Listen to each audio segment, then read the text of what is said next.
This is Agronomy Moment. I'm Wendell Cohen.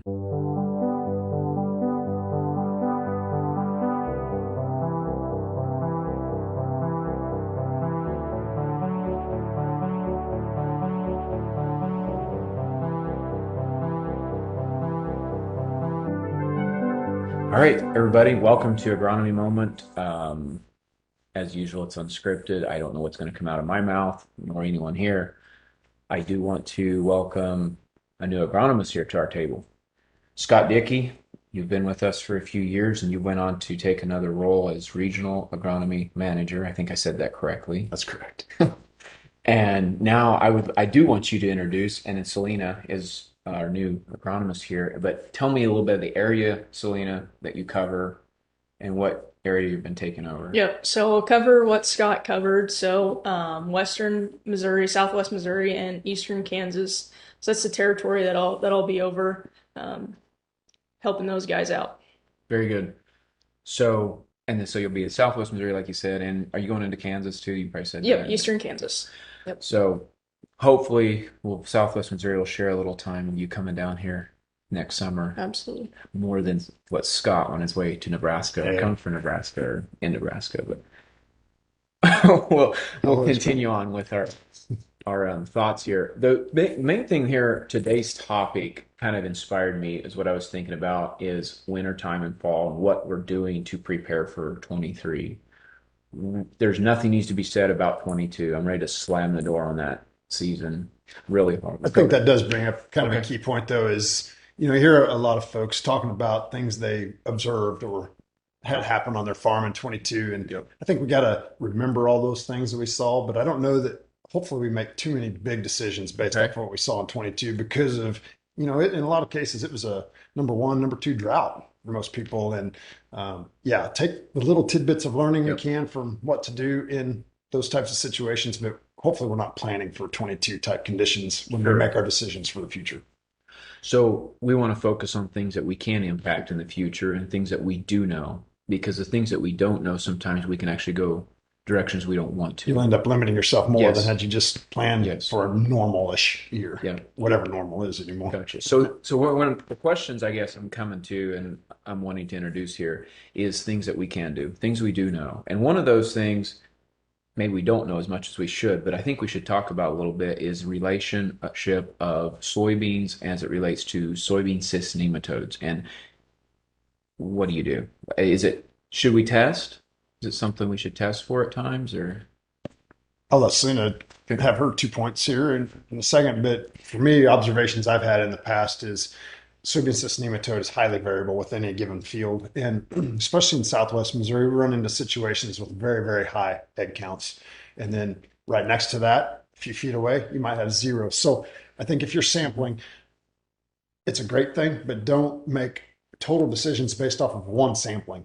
If you get a Okay. sample a set that comes back as no eggs or very low counts, don't assume that that is the rule for the whole field. Sure. Because, for example, in Southwest Missouri near Lamar, once I sampled, we had over 100,000 eggs, and went back, resampled the exact same spot, and we had about half of that when I resampled. And had we been in just a slightly different location, we might have been in a situation where the counts were very low. Yes. But we do know from the one sampling that it was very, very high. Does that mean the whole field was very, very high? No, but Yes. that's just the nature of the beast. And I think one way to kind of try to determine if you have a field that is not acting right through the whole field, you have spots that don't seem right compared to the rest of the field, those Okay. might be targeted spots to look for. So help me out understand though, and maybe Selena, you may have a thought on this. Is SCN is nematodes found pretty much on average in our soils in Missouri? Like, can we assume that there's at least some there, or is it still a highly variable 0 to 100,000? Yeah, I think to Scott's point is that they're here, but to the level it's going to be variable, in the soils around. So echoing his point, that I think it's here, they're here, Yep. but in certain spots of the field it's worse or not as bad, or don't make whole decisions just based on this particular area of the field or that particular area of the field. But just know Yep. that, have some awareness that we are dealing with it, and that, it can become a problem. In Just be some aware of it. geographies, there may be fields that don't really have enough to worry about. But in Southwest Missouri, which I'll include in this Yeah. geography, I think more often than not, there are cysts in those fields, and they may likely be at a level that is causing yield hit. So going, it's kind of leading me to another question, which results kind of what I've been thinking is, so how do these nematodes travel through the soil? Is that something is it because they just kind of sit where they're laid, like maybe a tillage tool dropped them there? Exactly. Or do they move through the field very fast? They don't move quickly through a field, but they get drugged through the field. So tillage, a lot of times Okay. you'll find entrance locations where bring in Okay. tillage equipment and put it in the ground. That could be a plant or anything you carry soil from one field to another. Okay. Flooding is another big way to move soil along with the cyst Okay. nematodes. In '93, after the big Missouri River flooding, Yep. fields that hadn't had historical issues with soybean cyst nematode, just after that started having issues with soybean cyst. You probably on your guys' farm in river bottoms, you probably deal with it almost more than most Yeah, people a in the Missouri lot. River Deal bottom. with it a lot in those river bottom soils. Okay. Yep. So what are you guys doing to help manage that? Or what is there something we can do? I think, like Scott said, the carryover from field to field. Sometimes it could be a hassle, but trying to clean tillage equipment to some certain extent could potentially help with that. Okay. Seed treatments. There's Yep. hardly a field back home, in the river bottoms that we don't have Ilevo or Yep. something additional to help that seedling, get a good start. And is there other practices like we could do as far as Right. genetics or other crops or what? Talk a little bit about that. There are different genetic packages that provide protection for individual races. The thing we run into a lot, though, the primary race in Southwest Missouri, I can't remember which one that is off the top of my PI. head, is not well controlled by PI 88, Okay. 788. And so that's the issue is it's a highly adaptable species, soybean cyst nematode. And when you look at how well they're protected by the genetic forms of resistance, sometimes it works, sometimes it doesn't, just depends Yeah. on what races you have present. So if you do find you have a cyst nematode problem, you need to identify what races are present and then backtrack and look at what genetic sources of resistance are available to you to see if they're effective for what you Okay. have. Then, of course, you have soybean seed treatments like Ilevo that helps suppress soybean cyst nematode to some extent. So Yep. there are options out there. If your problems are, I'm not prepared to have a good discussion on the different counts and how we manage Yeah, them. for But sure. if your counts are fairly low and manageable, you can manage them fairly effectively with rotation.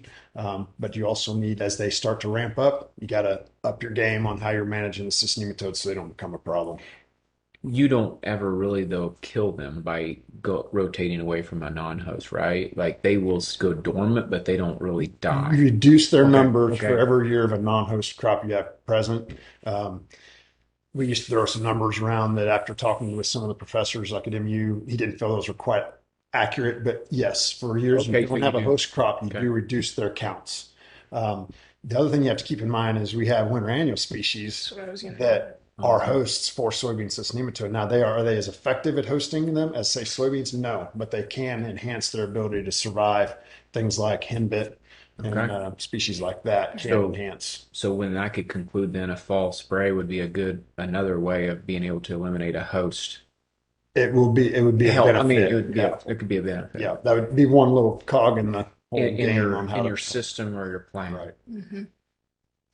Okay, I'm going to move on to something else. We're talking about soil sampling. Um, what we're starting to see that samples are coming in. Guys are doing some sampling and trying to make sense of what we're seeing in their soil samples. Tell me what's some priorities that you would focus on, maybe Celena, on soil sampling. You got your sample back. Now you're going to look at it. What are some of the first things you like to look at? Soil pH would be the first one that I would say is the most important. Having the um, more of a neutral soil helps with the release of nutrients and cations and anions in the soil to help those nutrients become soil available and help the plant absorb those. So that would be the first thing, pH that I would look at, and then obviously P and K, seeing where those levels are at, addressing those. And especially for the different crop types, like we talked about, the corn is going to be higher phosphorus, and soybean is going to be higher need for potassium. Okay. So like your P and K and your pH would be some of your macro things to pay attention to the most. Now, you mentioned cations and ions, and also you can talk about CECs and different things, but help me out. Is it really a benefit to sit there and dive into that on oneself, or do you about need software to really give you an analysis? I mean, the test you get back is going to have your, Yes, your analysis on it. Obviously, the internet is a really great tool to have, so diving into some of those explanations on CECs and things like that is beneficial to know what your soils are capable of and what they can do. So it is important to sure. have some sort of an idea of that. Yeah, so you can have a good discussion with your suppliers and make sure you're Mhm. Yep, getting the correct. appropriate recommendations for your fields and to maximize your performance goals that you have for those acres. Sure. Is there things in that soil test though that maybe not as important towards that we talk about a lot, but that you would say in recent years we're starting to pay more attention to that we have not maybe in the past? What would be some of those if there are?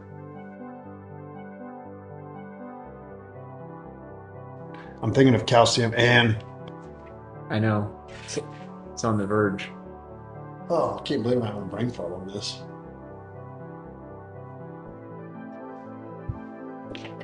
Base Base saturation. saturation. God, not I had to coming. think of John Skinner. Then okay. Okay. Hopefully, you're not using this part. I am going to No, use you're this not. one. Absolutely. No. It's all part of it.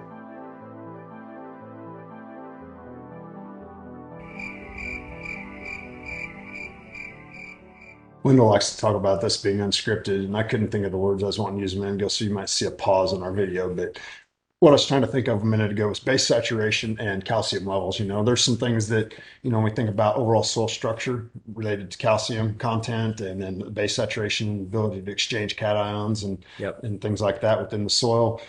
There's some things that, I think on a local basis, if you have a resource available to you to work with to help you make the best decisions for your farms, things you need to consider when you're making these soil samples. Yep. And I think Beck's too has good resources with their white papers and so on, and dive into Agronomy it. briefs, We've got a lot of that information PFR out there studies. with some PFR studies, and some of those things come into light. And I know different guys that I've listened to at some of the tent talks at the field shows and stuff. And I think some of those white papers are available to you. Not call me, we'll get them to you. But They're online. they're tremendous with some of the later research we're getting even into P, even I think it's potassium levels recently, different the bushel return on soybeans or corn, and some of that is slightly changing with more research and modern technology of genetics and modern hybrids, right? Am I I know our correct? December crop talk is going to have a nice article regarding some of these topics we're talking about on soil Okay. sampling. So, So look for the December crop talk in your mailbox. Fall tillage. Let's jump to that real quick. Any thoughts on that? I'm thinking of ripping really for because I'm talking about fall stuff, things we can do to correct soil. What are the effects of inline ripping go ahead. on soil structure? You guys rip everything in the river bottom where you were raised. What So, happens? Yeah, I don't know. I think Scott does a really good job explaining this, but it helps it because Yeah. earlier, it just helps break up the soil structures and um, yeah, what yeah. I'm mostly worried about is tillage pans, things like that, or where we've had such wet springs, we have a lot of Yep. compaction. And this would have been an outstanding fall to make a deep pass through the soil to help Yep. heave and break up those pans that we're looking at. Um, it's been fun over the years walking alongside an inline ripper and watching just what those things can do. Looking at it from a cab is one thing, but walking behind it and feeling what it's Yes. doing to the ground, seeing it raise and crumble and Yep. leaving the residue right on top, you fractured all those Yep. compacted areas deeper into the soil. And I think that's would have been a great year as dry as we were, because then you wouldn't have caused deeper compaction issues due to the dryness. And in our area, I think we're still fairly dry subsoil wise. I Hmm. still think there's opportunity if you have that Absolutely. ability. I'm going to ask maybe I don't know if you guys have thought about this part, but how does one go out there and you're in the field and you set it in the ground and you're wondering how deep do I need to go? I have a soil probe, right? Is that a good point to check? What I like is I have a stainless steel towel probe. It's real slick sided and it Yep. slides into the soil very easily, and you can feel hard zones. And then just mark that where you felt that tillage, Yep. that hard zone, and you want to make sure you're just below that. So You go don't get like below it. maybe if let's just say it's 7 inches, you could go to 9. Yep. kind of approximate depth for your. Yep. I would push on in 2 or 3 feet, whatever your depth of your soil Yeah. is around here. That varies so Yeah. greatly, but make sure you get just below wherever the firm layers are within your soil Okay. profile. Good point. I made a short little video last fall, never published it about this because I started second guessing myself on whether I was accurately talking about how deep to go because I think sometimes we don't want to just sink your shanks because, right? What would happen if you just said, I'm just going to pull it as deep as I can pull it? Well, I guess the fear gets if you get into a wetter spot and then you end up causing a smear zone Mm-hmm. deeper You where make it's wetter. you're sinking a And, problem even deeper at that right. point then. Yeah. Sure. Yeah. And what is the difference between what is an inline ripper doing that is different from a soil standpoint versus maybe some of the other old, I'm gonna call them your chisels and V stuff. rippers. Yes. Yeah. One thing I got to watch is what we called equipment where I was raised, maybe totally different than Right. she I was raised know. or you. So, Broken arrow. you have your different types of rippers. Some of them flip the soil, Yep. we chiseled, and that just Yep. pulled chunks out, but the inline rippers that I'm thinking of, they just go in Yep. and they're the way With they work. points on the front. Right. They lift it and drop it. They Yep. don't do any turning of the soil at all. They're just fracturing any compacted zones Yep. that are in the deeper portions of the soil profile. Sure.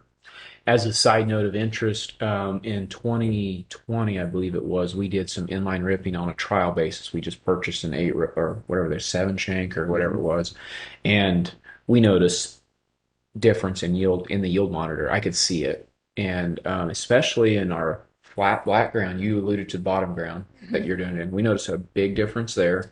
And then in low swells in areas where maybe it's wetter, it could have been maybe it's more compacted in those Yeah. areas because they tended maybe Did we more damage abused while you that drove area. through it. Yeah, we drove through it when it was a little maybe a little wet, Yep. and so those are the biggest returns we've seen. To me, one example to see just how easy it is to compact is look at our plantings the last few years. We've been planting when we had the opportunity and it's Yep. still a little wet, and we have those 2 inch bricks along the seed furrows Yes. just from surface compaction alone. Yes. So you can imagine with heavier equipment, Yes. auger wagons, big combines full of grain, Yep. putting a compaction layer in that soil, and anything we can do. Obviously people who are 100% no-till, they don't have that option. But Right. if you're not 100% no-till, it may be a great Yes. opportunity to break some of that up in a Yes. year like this where we haven't had excessive rain Yep. late to keep the soil wet. Yeah. Gotcha. Do you have anything else, Selena or Scott, you would like to add to our conversation here before we close? I think, we're going to have our insight meetings, PFR insight meetings coming up in Good point. I think we're second week of the 7th. I January? can't remember. We'll get those dates But out it's to you. January. January. The second week, the Second. 9th through the I can't remember the dates, But we'll it's get in those out. January, Yes. first part of January, and We'll have a local one somewhere near Yep. Nevada here. should So, get a mailer in your mailbox as well as I'll try to reach out as well. we got our Yeah. presentations put together now. We're in Yep. the middle of polishing those up, so we're about ready to roll. And do you know right offhand if are they doing any of the live streams again this year? We're not. They're not doing the live stream, so these will be the in-person ones Yep. we need to In attend to. person. Yep. Okay. With that, At least not that I'm aware of. I don't Yep. think we're doing any live, a virtual PFR Insight meeting this year. We may Okay. do some recordings of things, but we're not doing the full meeting The live this year. stream. Right. with that, I think we're going to close down here on Agronomy Moment today. We hope you enjoyed it. Give us your feedback. We'll talk to you soon. Thank you. Thank you. Everyone, thank you for joining us today on Agronomy Moment, a Top Ag Services production.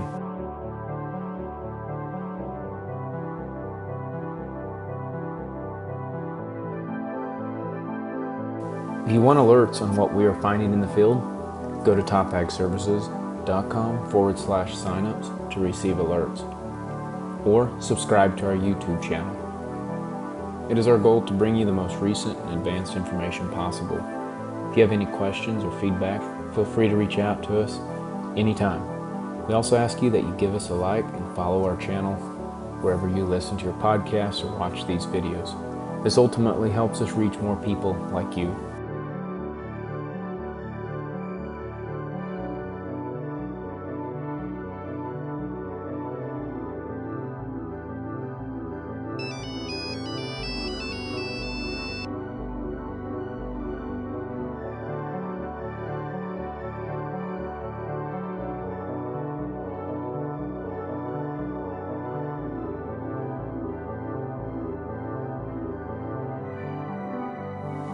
Hey, this has been Wendell Cohen, your show host. Thank you to all who made this show possible.